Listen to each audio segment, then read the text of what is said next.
people! Happy Tuesday, you guys! We are in episode 3 now. Episode 3. What? This is so crazy and so amazing. Welcome. Thank y'all so much for listening. This journey so far has been so exciting to me, and it just makes me so happy to create these podcasts for y'all. Honestly, it's kind of all I can think about during a day. Like, I get so excited to come home from work and work towards these, plan these episodes, record these episodes, go in and edit videos for y'all, go in and edit the podcast. It's a whole process that goes from week to week for me. And it's just been so much fun. This is something I'm so passionate about, and it makes my heart so happy that people are listening. And yes, so welcome, you guys. This week, I just released episode 1 this past Tuesday. And you guys, I am just so overwhelmed with gratitude from everyone listening. We have some exciting stats from listeners all over the country. Not only that, but all over the world. I'm a huge analytics person. So of course, every single day I'm checking where people are listening from and how many downloads and all this. And I like keeping track of all that. A huge numbers person. But you guys, all over the world, we have some listeners right now we have one from Germany. We have a few from Japan, the Netherlands, of course, several cities across the country. So thank you. International, national listeners, thank y'all so much for tuning in. But yeah, episode 3, you guys. Speaking of numbers, I was kind of sent some statistics that I thought were interesting. Did you know that 90% of podcasts don't get past the 3rd episode? So I guess this is the 3rd episode, so I guess I'll hit that 90% when I record the next episode. But that's about 1.8 million people who are trying to pursue a podcast who quit. And I'm not a quitter, you guys. We're going to keep going, and I'm so pumped about this. This is actually how devoted I am to this podcast. We're going to get into this topic of what we're going to be talking about today here shortly, but just wanted to tell y'all a little story about what happened this week. Kind of crazy. This is how devoted I am to the podcast, right? So I came in here actually to record this episode a few days ago, and I was in the studio, and I was getting my camera ready to shoot these videos and stuff for everyone. And I'm still working through some things. You know, I have experience with Adobe Photoshop and I have experience with working with equipment like this, but I'm still growing in that area. And since I handle all of this podcast management on my own, I'm growing in that area. And so what happened, I didn't know what formatting meant on a camera, you guys. I was like, oh, it says format, so that means it's going to organize everything for me. I don't know why I thought that. I went on my camera from the previous episode that I recorded, pressed format, deleted everything. Deleted everything. I was on Google trying to see what happens when you format, and it just erases everything. And I sat there for a second. I was about to start recording this episode, and I felt so defeated. I was like, oh my gosh, because I haven't run into any roadblocks or anything crazy yet with this podcast, but that was my first huge one. And I was like, oh my gosh, I'm only 2 episodes in. I'm having to deal with this. Holy cow. Of course, I'm kind of freaking out a little bit. I'm like, what do I do? I'm your hype girl, but every single hype girl needs their hype girl or hype boy, right? And so mine is typically my mom. I call her with so much stuff. And so I call her after I deleted the entire episode and haven't posted it or anything anywhere yet. And I'm in tears. I'm like, Mom, I can't believe I just did this. Oh my gosh. And of course, she was the perfect hype person that I needed at that moment. She kind of calmed me down. I put together a game plan in which I just kind of re-recorded the podcast and everything. And even that little roadblock is not going to stop me, y'all. So that is how devoted I am to this podcast. And I want you to join me. Let's do this together. If you haven't already, I would appreciate it so much if you downloaded, reviewed, did the little rating on any platform that you're listening on, whether that be Apple Podcasts, on Spotify, Amazon Music, any of those.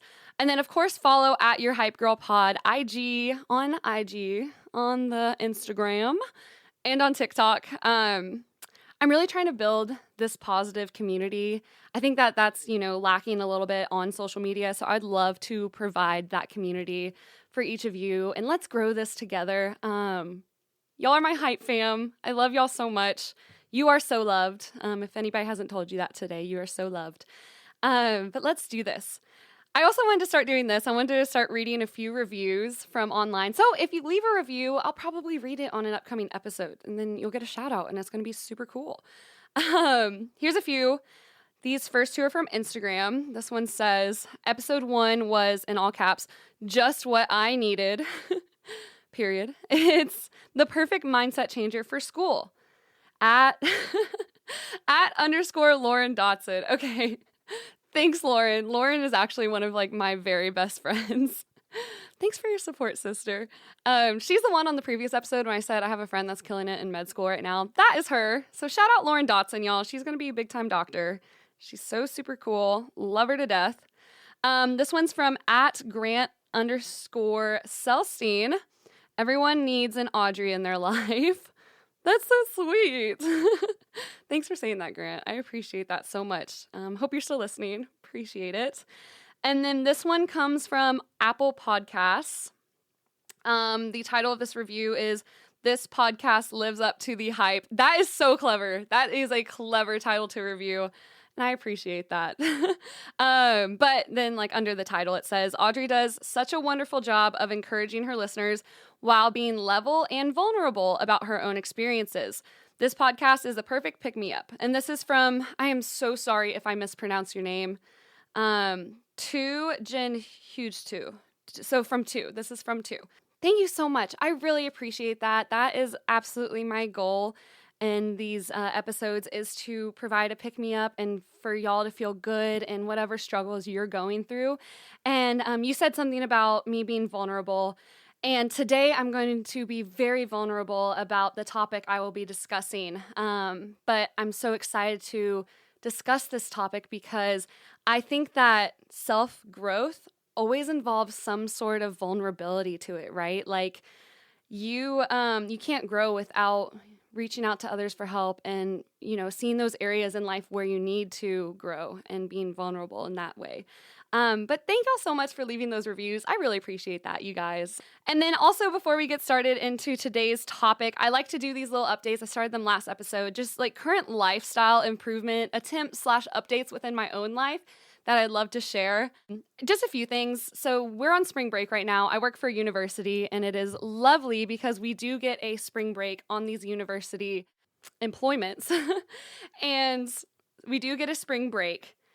So I started the spring break and I got to go home and visit family, and that was so wonderful. I love my family so much, and I got to see my dad and my mom and my stepdad and my brother and got to spend time with them. And like I said, having people in your life, that you can lean into and love unconditionally is so amazing. But then I also went to Fredericksburg too with my boyfriend and his family, and that was really special. And I guess I'm talking about this because I got to spend about 2.5 hours each time on the road.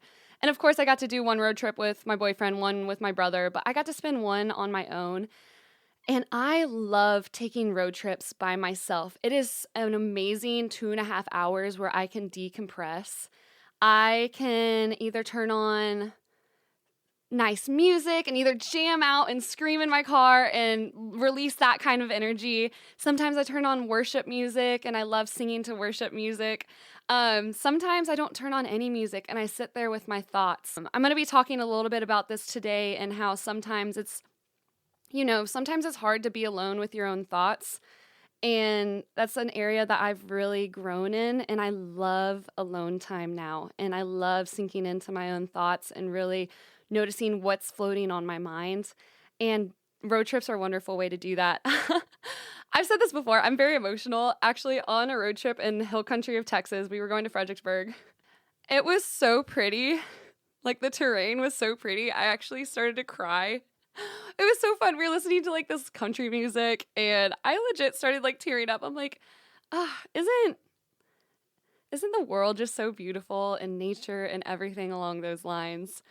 But that's just a few lifestyle updates, self-care things that you can be doing is just sitting with yourself, being alone, and thinking about what crosses your mind. Okay, let's get into today's episode, you guys. I'm not going to lie, this episode is going to be slightly different than former episodes in the sense that I'm not going to sound very upbeat and excited the entire episode, and I think that that's okay. I'm still your hype girl, you guys, and this episode is going to end really happy and inspiring. I hope that you get that out of this episode. But I'm going to be talking about a topic that is very important to me, and that's going to be mental health. And I'm going to open up about my mental health struggles and the things that I have gone through in my experience with that.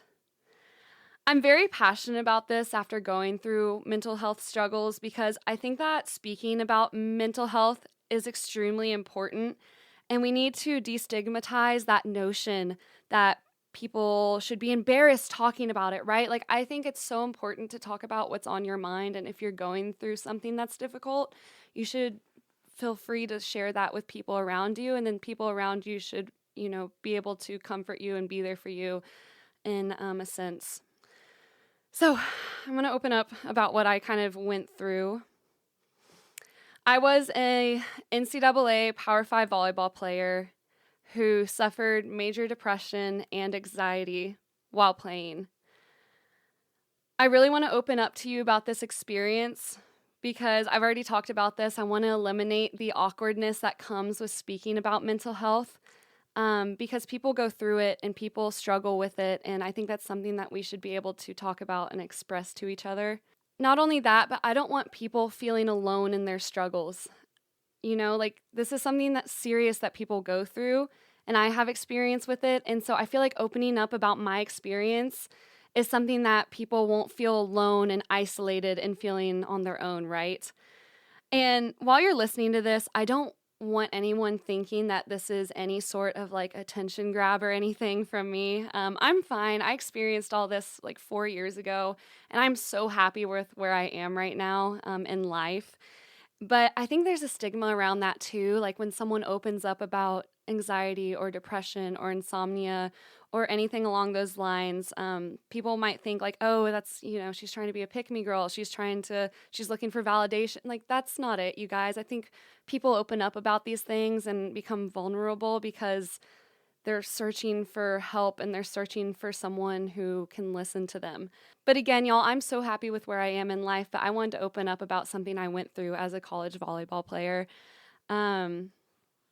This episode is also for people who haven't experienced mental health. I know there's a huge portion of people out there who haven't gone through any of this, and that's amazing, and I'm really happy for those who haven't experienced any of this. But if you haven't, I urge you to still listen to this episode because 1/4 of people in this world do experience mental health struggles. And I can promise you, nearly 100% promise you, that there is someone in your life that is going through mental health issues, okay? And this episode that I'm about to dig into is something that I wish people around me, I wish my parents listened to this 5 years ago and was able to kind of understand what I went through and everything. So if you're someone who doesn't struggle with mental health, I urge you still to listen to this and listen to my experience so that when someone comes to you for, advice or a listening ear, you're able to kind of understand what someone has gone through in a sense. So I will say this too. I want to preface with this. I did love playing college volleyball. I loved being a Red Raider. I played for Texas Tech. And I met some of my sisters and literally my best friends through this experience. And they're still my best friends to this day. So I will never trade any of the struggles that I went through in college for anything. And I'm going to talk about this later, but everything that I went through grew me as a person and grew me into who I am today. So those struggles grew me into who I am today. So I will never, ever, ever regret playing college volleyball or anything along those lines. With that being said, let's get into it. Let's dig into it, you guys. This is an episode I've been really looking forward to recording, actually, since I came up with the idea of creating a podcast, just from how passionate I am about this topic. So growing up, I didn't really have any struggles with mental health. I was happy all of the time. I was definitely like that sunshiny girl who I am today, right? Like I've gone back to, who I grew up to be. And everything, I just loved life. I took in life and loved it, loved it, loved it. I was so passionate about everything, like anything I could get my hands on, anything that I could try. I was just so passionate and wanted to live life to its absolute fullest. So looking back on it, I say that I never grew up with any mental health struggles or anything. I did grow up with worries, though. I was definitely someone who worried a lot. I think being someone who's kind of a perfectionist and wanted things to go well all of the time, I grew up with worries, and that started at a very young age. I remember coming home from like first grade in elementary school, and I'd always open up to my mom. I called them worries of the day. I would come home and tell my mom what I worried about that day. So I was like, oh, I said this at school and I didn't really mean it like that, but I'm scared that someone took it in that sense. So, I'm worried about that conversation. And, oh, this happened at recess. So I was worried. So I definitely grew up probably with some like a little bit of anxiety. But I just always called them worries, and I'm a worrier, right? I had a friend in high school one time. We were in freshman year and she had an anxiety attack and I was with her. And I didn't really know what to do, and I didn't really know what she was going through. I think I did the right thing, and I stayed there with her, and I hugged her and told her that everything was going to be okay. She opened up to me about how, like, she one time went to the hospital for having an anxiety attack, and that she would have to go through that. And so I knew that there was something really serious about anxiety and people going through that, but I couldn't relate. I had sympathy, but I didn't have empathy because I couldn't relate to what she was going through. But that was my first touch point with mental health issues, and something that I think about still to this day. So with that being said, you know me, I grew up super sunshiny, loving life, insanely happy. Not like, of course, my parents got divorced and stuff, and that had a few like sadness, a little bit of sadness in my life from that. But overall, I loved my childhood.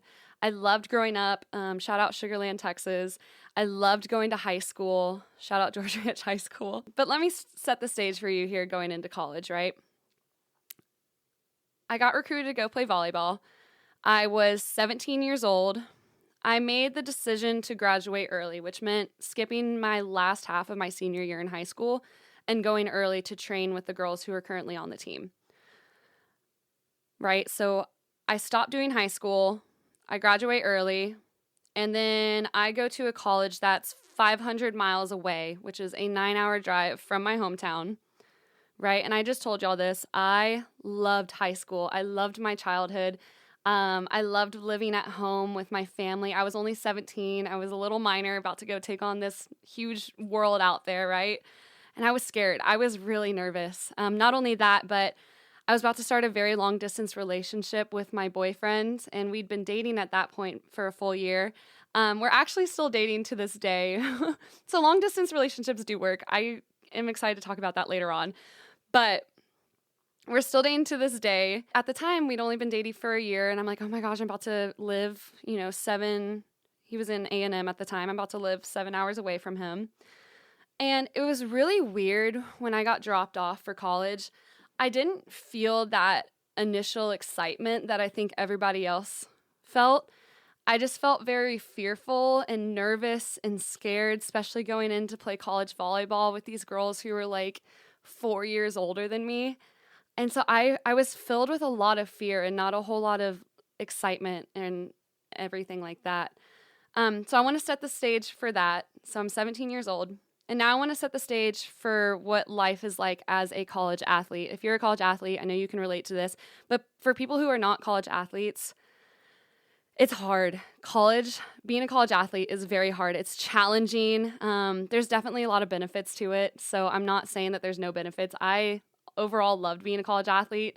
It's wonderful. You get like tutoring, obviously, scholarships. You get free food. You get to travel around the country with like your best friends who are your teammates. So being a college athlete is a lot of fun, but it does have its struggles. Right, so we would practice for like 3 hours a day. We would go and do weights for an hour. We would have film. We would have to do recovery for an hour, which meant going to the training room and recovering your body for the next practice. We would have a full class schedule. So on top of being a student, we'd be an athlete, and we'd have a full class schedule. We would have mandatory tutorings. We would travel for several days throughout a week and then have games and have to warm up for these games and be in the hotel. And it's just a lot. It is a lot that you have to manage when you are a student athlete. And doing that at 17, 18 years old is something that takes a lot of pressure. Speaking of pressure, you always had to be on as a student athlete. Every single practice, you had to perform at your highest level. Especially like on the program that I played for, I was a DS or libero, which if you don't play volleyball, that's a back row player. It's their focus on defensive, digging, serve receive, anything along those lines, very ball control heavy. And there were 7 girls competing for that 1 or 2 spots on the court, a libero and a DS, right? So it is highly competitive. And you can make it on the starting lineup based off, obviously, how you do in practice. So every single day at practice, you had to be on. Not only that, but you were worried about being beat out, right, and getting that play time. And then on top of that, like, there's just so much pressure all over the place. I loved this. We wore these, like, heart rate monitors that could see, like, where your heart rate was and how hard you were working. But it was another pressure that was added. Like, we'd be in the middle of a cardio workout, and if you weren't in the red on your heart rate monitor, if your heart rate wasn't at the absolute most it could be, then you're going to get called out for it. So, like, you are forced to go as hard as you can. Of course, being, like, making it to that level, you're already pushing yourself to the limits, and you're used to doing that. But just there's so much pressure. And then not only that, but you have to perform well in a classroom. Like, you have to make the grades. You want to do well, especially for someone like me who's, like, type A and needed to make an A in, like, every single class. So basically, there's not a whole lot of time for rest. And I kind of wanted to set the stage for those two things. I'm 17 years old, going through these adjustments and transitions, but I'm also a student athlete going through what student athletes go through. So about a month into me moving into college, I started to suffer from major sleep insomnia, which meant, like, I could not fall asleep to save my life. I would try and go to bed at 9 p.m., because we had to get up at 4 a.m. for our workouts. I would try to go to bed, and I would just stare at the wall for hours and hours and hours on end, and I didn't know why. I was like, what's going on? What is happening here? I don't know why I can't go to sleep, and it was so frustrating. It got then to a point where I was, like, really nervous in the middle of the day that I wasn't going to be able to sleep that night. Like, I would be in my 5 p.m. class and be like, oh, I have to be asleep in like 3 hours, and oh my gosh, I'm not going to be able to sleep tonight, and then I'm going to not be able to get enough rest. There were times where I would lay there.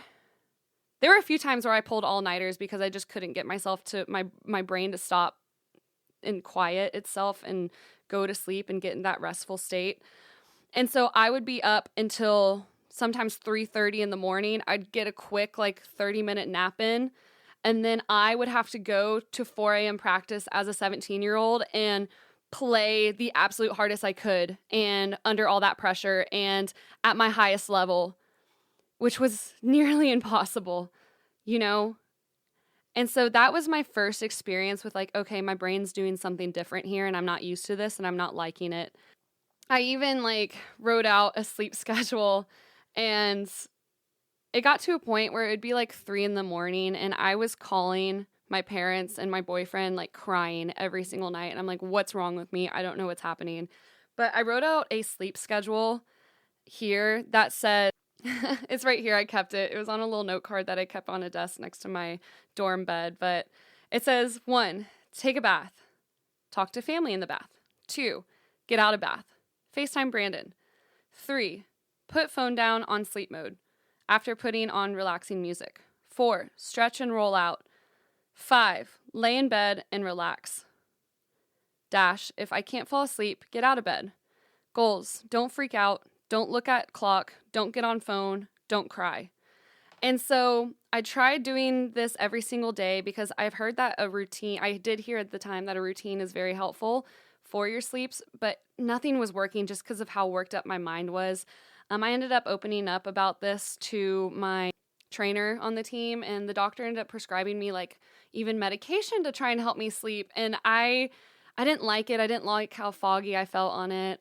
So I didn't end up taking it, but like melatonin, like nothing got me to sleep. So that sleep insomnia was the first few things that kind of rattled off in my brain. And I was like, okay, I'm going through something. I don't know what it is.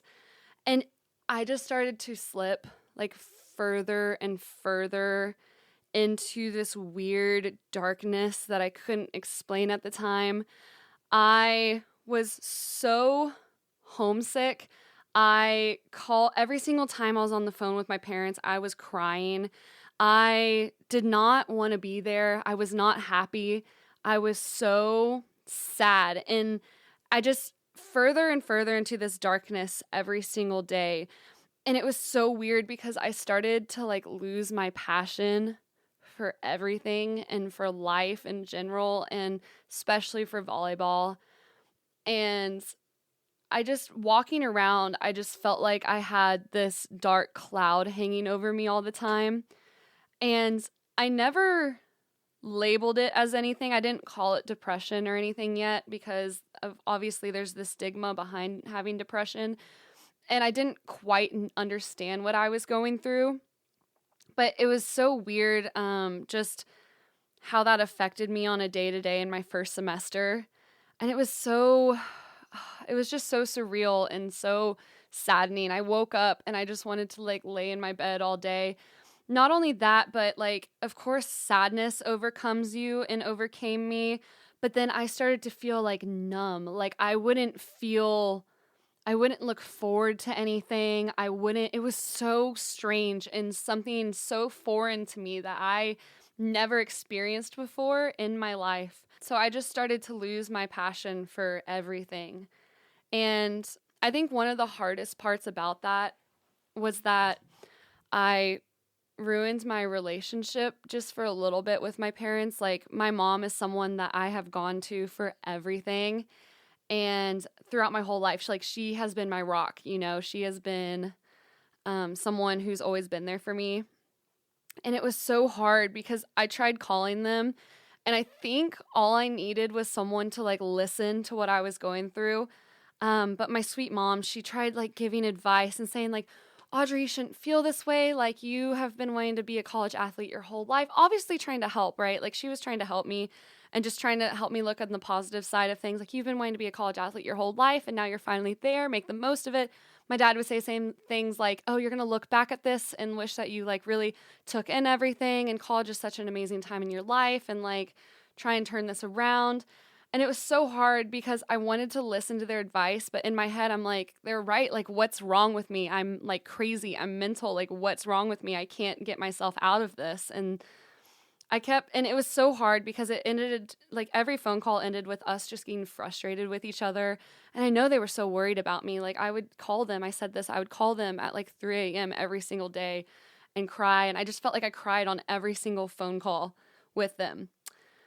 But like I said, I couldn't identify what I was going through. I didn't call it a mental illness. I think a few times it crossed my mind like, oh, maybe I had depression. Maybe this was something that I was going through. I've always heard about that term depression and, mental illness. Maybe, but I didn't really want to label it and accept it as that.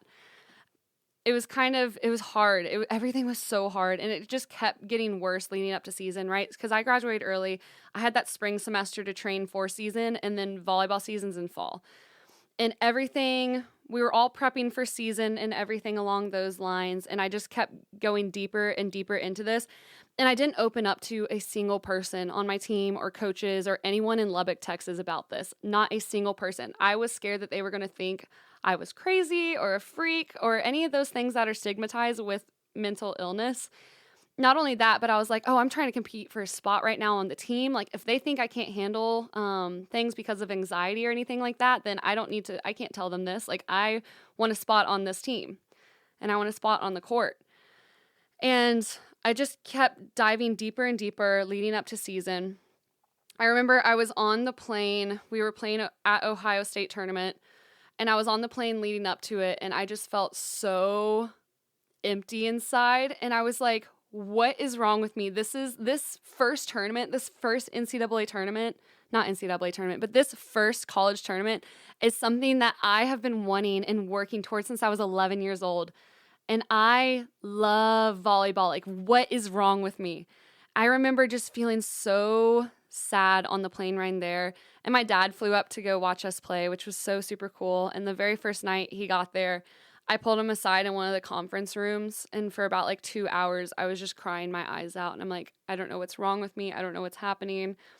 That weekend, I ended up watching a video from Victoria Garrick. She played as a libero at USC, and she has opened up about mental health issues, especially in athletes. She now leads the Real Pod podcast, which I'm a huge fan of, and she has also founded the Hidden Opponent. And I listened to, at the time, she created a TED Talk. She was on TED Talk. And I listened to all like 20 minutes of this TED Talk, and I was like, oh my gosh, I relate so much to what this girl is going through, and she called it depression and she called it anxiety. I probably have depression and anxiety. And that's when it hit me like, oh my gosh, that's what I'm going through. So I reached out to my trainer, and I didn't necessarily say what I was going through, but I just said like, hey, I think I want to start getting therapy, which is awesome. I think whoever is going through anything, I think therapy is so wonderful. And I know it's a little strange to talk to a stranger and to release all those emotions and everything. I know that's a strange experience, but they are professionals and they have tools and they're equipped to help you with what you're going through. And so I was like, okay, I don't want to sit in this forever, so I'm going to try and fix this. So I started going to therapy. And on my first trip, I was diagnosed with generalized anxiety disorder, major depressive disorder. And the first things that came to those labels, I thought to myself, what is wrong with me? Only messed up people have that. And I don't think I'm messed up. Like, what's wrong with me? One of the exercises that the therapist had me do was write down my feelings in my notes app, and then come back and we can like listen to those together and talk through those and talk through exercises. But I ended up keeping a few of these notes. A lot of my journals and stuff that I was taking at the time, I ended up actually throwing away because it just made me really sad to read through and to see what I was going through. But here's a few notes that I took down. This was fall of 2019. Here's a few of them. I feel really sad right now because I just told my boyfriend I have major depression disorder, and I'm so frustrated with myself for having this disorder. I should be happy. I'm on the plane and I feel a little anxious. I think it's a small plane and maybe scared something wrong will happen. And I'm watching A Star is Born with one of my teammates, so-and-so, and the main character has serious mental issues. And I'm scared because now I have mental issues, and I feel like mental issues are for people who are really messed up, and I don't want to be really messed up. Here's another one. I had some anxiety during practice at Iowa State. We did a drill where one side of the DSs played defense and the other side did serve-receive. I was on the defensive side nearly the whole time, but I was so worried that my coach was going to switch us the entire practice. Serve-receive gives me anxiety. I FaceTimed my brother last night and cried, and then after that, I FaceTimed my boyfriend and cried. And I was thinking, like, hey, I had a great day. We beat Iowa State. This is kind of fun, but I got to ride on a private plane, and I'm still not happy here. And so all these, like, I've been such a positive person my entire life, and all this negativity and depression and everything swallowed me up. I was absolutely suffocating in this, and I still didn't really open up to anyone. So I was suffering in silence in Lubbock. I started going to therapy, but going to practice was still really hard. I learned to be really good at covering up tears. So many times I would go get ready for practice and I'd be in the locker room and I'd shut myself in one of the bathroom stalls and just cry. I was silent. I was like crying silently. I didn't want anybody to worry about me or to know what I was going through. But I just got really good at covering up tears at the time. Sometimes during the middle of practice, during like a water break, I would run to the restroom, like hyperventilating. I'd already talked about this, but I didn't want to tell anyone of my fears. and people thinking I was like crazy. I didn't want teammates or coaches not trusting me on the court. So I suffered in silence without anyone knowing what I was going through for an entire year. I did that for an entire year, the spring and the fall of 2019. I ended up forming a really horrible relationship with the sport that I grew up to love so much. Serve receive would freak me out, right? So those who don't play volleyball, serve receive is when you pass the ball after the other team serves it and you need to pass it to target. There's always like a ranking system, like you either pass to 0, 1, 2, 3. But serve receive freaked me out because serve receive gave my mind enough time to overthink. Like I'd be staring at the server and I'd be worried, I'd be overthinking, I'd be, right? In defense, you don't have enough time to think. So I still really enjoyed defense. Like I could just react to things and get balls up and do well with that. But serve receive was so high pressure for me. And I felt that's when my mind would just be worrying, right? So I started to create this horrible relationship with volleyball. Not only that, but like also in game, when you weren't playing, the coach can throw you in like at any moment. And so even when you're not playing, you're sitting there waiting and I just felt this like insane anxiety over me, like even every single game, like whether I was playing or I wasn't playing, right? And so my mental health started to really affect my volleyball. I wasn't performing at all at the level that my coaches recruited me in as. I was very dominant, like in high school. I played with so much fire and passion and confidence. And everything I was going through mentally, and I think like a few other factors and stuff, but I just felt so like I lacked in confidence on the court. I was so anxious. I wasn't playing loose. I was playing so tight, and that 100% affected first my skill set and how I was playing on the court, but then 2, obviously my playtime. And so then I'm thinking, oh my gosh, I'm such a disappointment right now. Just a lot of negative thoughts that were filtering through my brain within this first year of playing. I started thinking to myself, am I ever going to get out of this? Like, I've never experienced this before in my life. Is this the state that I'm going to live in for the rest of my life? Is this just depressive, sad, anxious state? And I was so terrified of that because I was going to therapy and it was helping a little bit, but I still wasn't finding that like progress of like, hey, I feel still so deep in this hole and alone. And like, is this how I'm going to live the rest of my life? I never got to a form of self-harm or wanting to self-harm. Like, I think when I finally labeled it as depression, I set like my brain, I was like, I know that this is something that people do when they're depressed, but I'm not going to get there mentally. I will never get myself to a point where I want to hurt myself. I want to be very vulnerable here though. And there were a few times like I was struggling so much with volleyball and my mental health there to where I was like, man, if I accidentally like rolled my ankle or something one day at practice, it wouldn't be the end of the world. Like I could have a week or 2 off just to decompress and not be so in this state all the time. But for me and myself, I've never experienced like wanting to hurt myself. And if that's something that you are experiencing, like please go talk to someone. Please go get some help and speak with a professional about that. That's something that I don't want anyone listening to ever go through.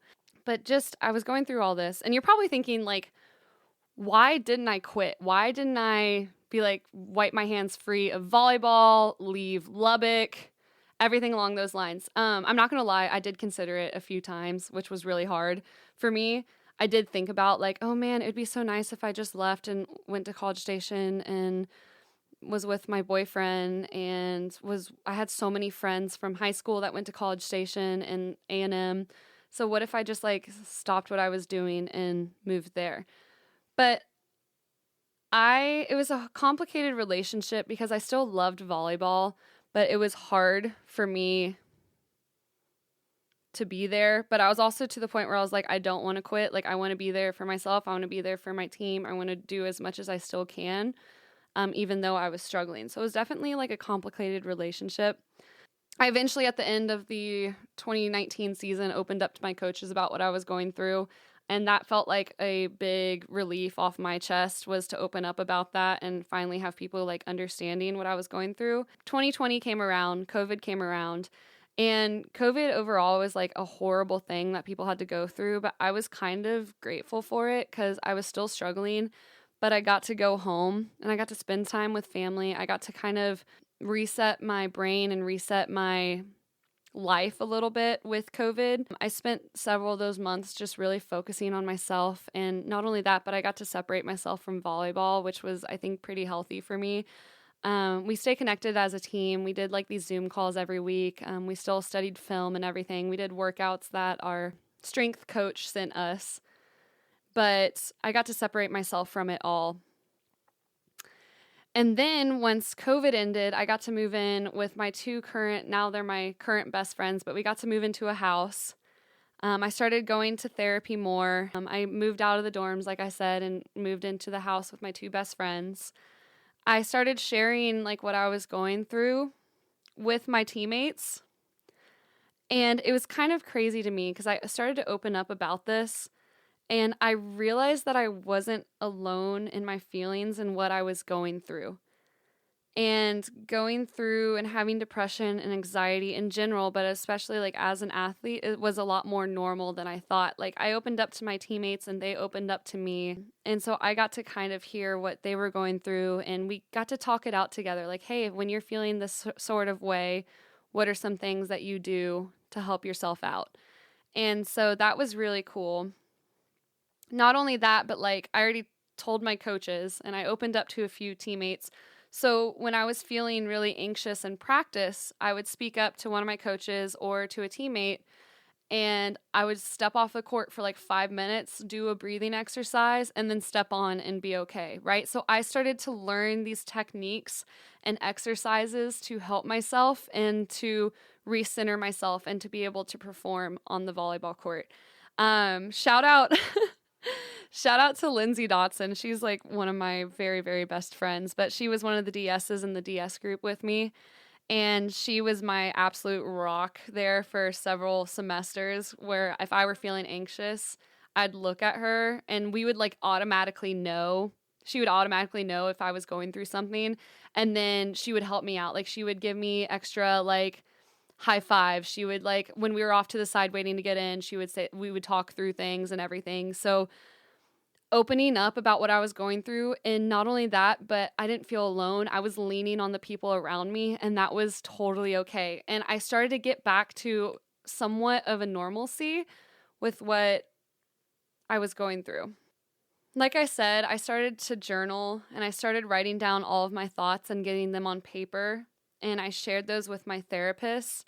And that was very therapeutic for me, was to get all of my worries and everything out on paper. I thought like for me, it was something more symbolic. Like it left my brain and I put it out on paper. So it's no longer in my brain. Like it was something for me that was more symbolic, but it was nice to put on paper and to express some of that with my therapist. I was slowly starting to get better. My last year and a half at Tech, I started to feel like my happy self again and started to live, life to its fullest. And I enjoyed my time so much with my teammates, and we would have such great times together. And that's when my depression faded away. I no longer felt like that dark cloud over me. After talking to people about it and going to therapy, that dark cloud kind of faded away and released itself from me. But I was still left with a lot of anxiety, even within my last year and a half of playing. One of the first anxiety attacks I had mid-game was during a spring match, which didn't even count like towards your ranking or RPI or anything because it's out of season. And we were in North Texas. We were playing in Denton, Texas against North Texas. And I wasn't even playing. Like I was on the sidelines, but they were going to play everyone because during the spring games, you want to get reps for everyone in and see different lineups and everything. And I had a full-on-fledged anxiety attack I can't even explain like where it came from because it's so crazy. When you have anxiety, your brain automatically just goes, it kind of shuts down and for me personally, it shuts down, goes like worst case scenario, goes into a very like dark place where you can't like control what's going through your head. And so I don't even know what my anxiety attack was towards. I don't know if it was like me being thrown in, I think at the time our team was really struggling. We ended up losing that game when we probably should have won it. And so it was just a lot of different, at the time, like looking back on it, I'm like, oh my gosh, it was just a volleyball game. Like volleyball is not the end of the world. It's just a sport.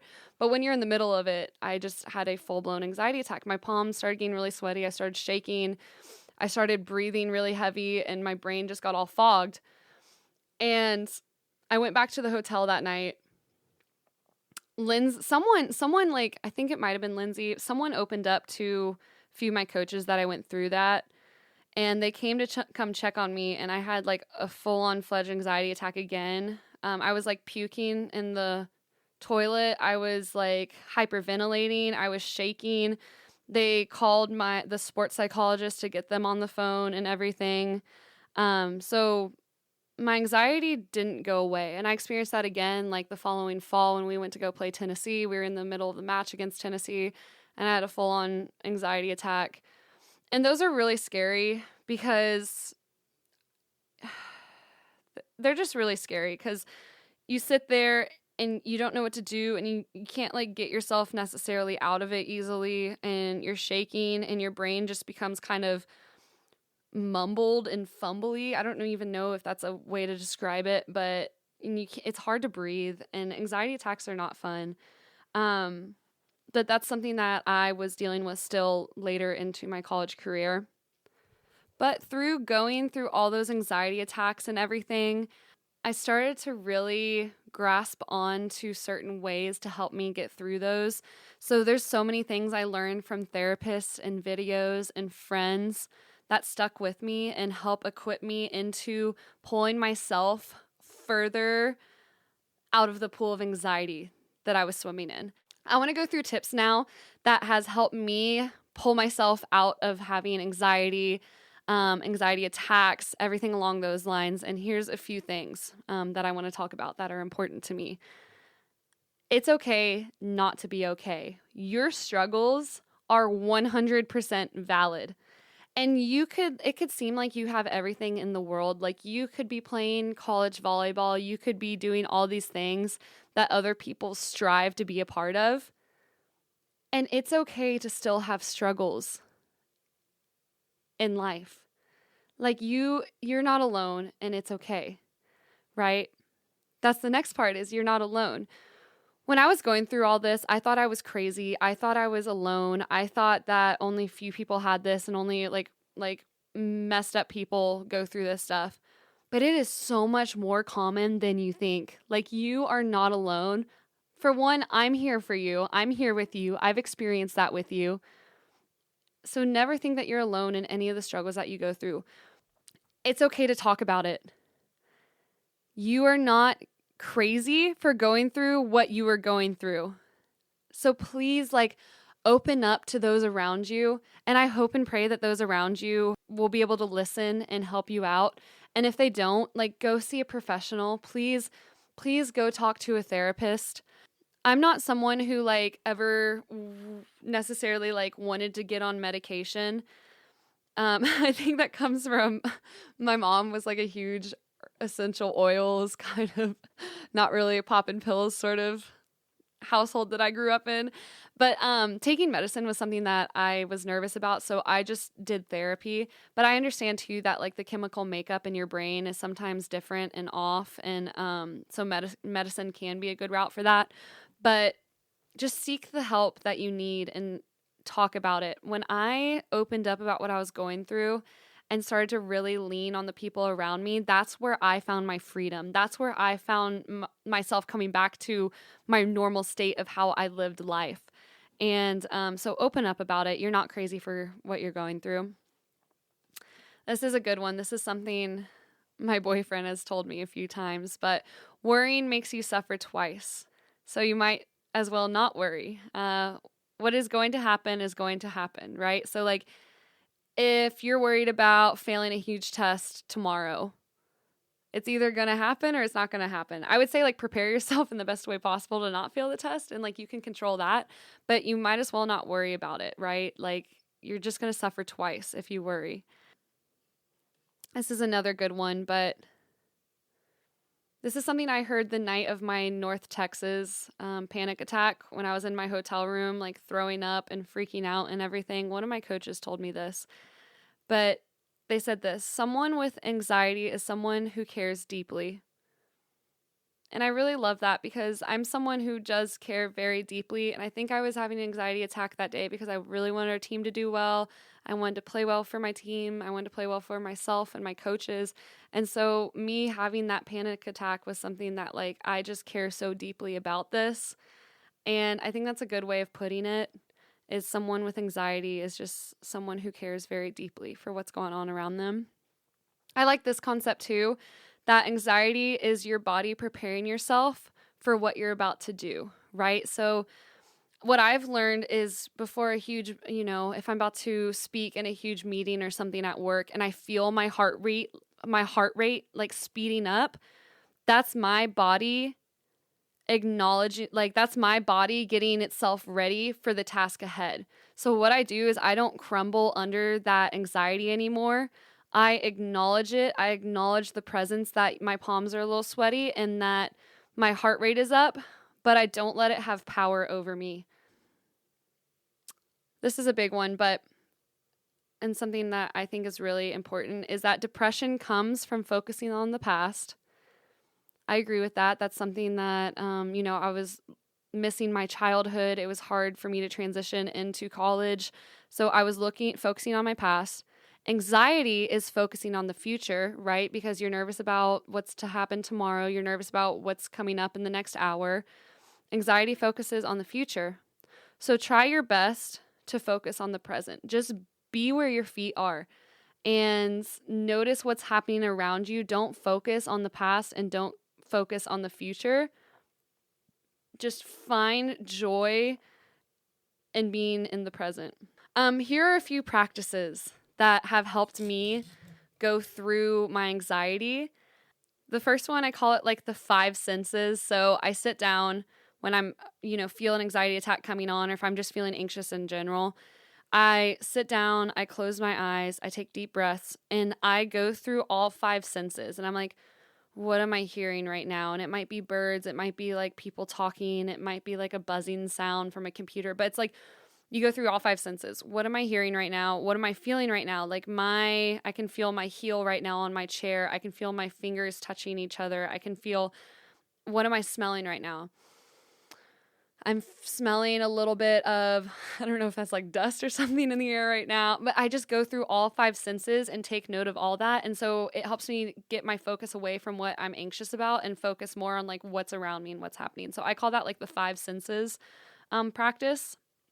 And the next is the box method, right? You've heard of like breathe in for a count of 4, hold for a count of 4, breathe out for a count of 4, and everything along those lines, right? I do that a lot while meditating. I think meditating is a beautiful practice. And I think that also goes into like the 5 senses one. Thinking thoughts that are logical, right? Like when you're having anxiety, I automatically go like worst case scenario. So many times I'm like on a plane and I'm like, oh my gosh, it's going to crash. Like what if it crashed? Like, or I'm driving in a car, like, oh my gosh, the car's going to crash. Or I'm somewhere and I'm like, oh my gosh, what if someone like sets off a bomb or something? Like my brain automatically goes worst case scenario. But just think, my therapist would be like, okay, well, how many plane crashes have you been in? And I'm like, well, none. And he's like, how common are plane crashes? And I'm like, I don't know, I maybe see him on the news like every once in a while. And then he would be like, okay, so the odds of a plane crash happening is not huge, right? And so just reminding yourself to think logically while you're going through that. I know it's hard sometimes and your brain like consumes you and everything, but that's just a good practice for me. I'm really happy with where I am now, and I've finally overcome a lot of that. Obviously depression, I'm not depressed anymore. I've overcome my anxiety. What I went through in college and suffering and everything is something that has stuck with me a lot in life. Like I had to stop listening. This is kind of sad, but I had to stop listening to Casey Musgraves because that was a artist that I listened to a lot in 2019. And so every single time I hear a Casey Musgraves song, I automatically think back to that time. And my sweet dad, he like gave me the song of like Rainbow from Musgraves. And he's like, oh, this is like your song. And it's kind of crazy because it's so similar to what I was going through. And every single time I hear the song Rainbow, I just get all teary-eyed because I'm like thrown back to that part in my life, you know? There's so many like perfume bottles. There's a few scents that I wore from like Bath and Body Works that I had to throw away because when I smelled it, it took me back to that time in 2019. I had to throw those away because every time I smelled them. Isn't it crazy that your senses like can take you back? Like you can hear a song and it'll take you back to a certain point in time in your life. I think that's so crazy and cool, but those are just a few things that took me back, unfortunately, like to 2019. Not only that, but I couldn't touch a volleyball for like a full year after I graduated. I had a really hard relationship with volleyball after going through that. And I know I needed some time off from the sport. I felt so bad too because I had like club coaches and stuff reach out to me and they're like, hey, Audrey, I want you to come help like coach at this camp. Hey, I want you to club coach. I want you, like I got a lot of offers of being able to be back into the space of volleyball. But I turned each one of those down because I just didn't want to be associated with that sport for a little bit just because of how, like, I don't know if traumatized is the word, but just how traumatized I was from my experience of going through all that in college. But it started to fade away, and I started to find my love again for the sports. I started really getting into, like, watching the sport again and watching the NCAA tournament. And I'm actually now playing in a sand tournament tomorrow, which I'm really excited about. So it started to come back to me, which was great, but those moments definitely stuck with me for a while. But I am in just my absolute favorite place in my life right now. I am so happy and full of joy. And I love each and every day and just grasp it and want to make the absolute most out of it. I barely deal with anxiety or panic attacks anymore, and it's amazing. On the rare occasion that I do, I'm very well equipped to handle them now. I have the tools in my toolbox to do so they don't scare me anymore. I don't let them have too much power over me. My boyfriend is also amazing. Like I said, surround yourself with people who just love you unconditionally. But if I ever do have a panic attack, which is very rare now, he just holds me and tells me that he loves me and that everything's going to be okay. So if you're ever with someone who is going through that, I would suggest doing that, either just listening or holding them or telling them that you love them. That's really amazing, and I love him so, so much for that. Not only that, but within the past 2 years, I've built a really great relationship in my faith and with God. And for me, like, I really lean into the fact that, like, he has total control over my life. That's, like, my faith and my thoughts and everything. And so what's going to happen is going to happen, and it's God's plan. And I don't have any control over God's plans, and I should just trust him. If you are religious and strong in your faith, there's a few Bible verses that remind me of this, but I really lean into Matthew 6:34. That says, therefore, do not worry about tomorrow, for tomorrow will worry about itself. Each day has enough trouble on its own. And then, of course, there's Philippians 4:6, which is, do not be anxious about anything, but in everything by prayer and petition. With thanksgiving, present your requests to God. And so if I'm feeling like I'm going into something that will make me anxious, I just send a little prayer up, and I'm just like, hey, God, like, you're going to be with me. Help me through this. Help me through this meeting, help me through this test. I know you're here with me. I have no regrets looking back on that time period in my life, and I feel really grateful for the fact that I got to go through that, because now I feel comfortable talking about mental health with my friends and with coworkers and with y'all.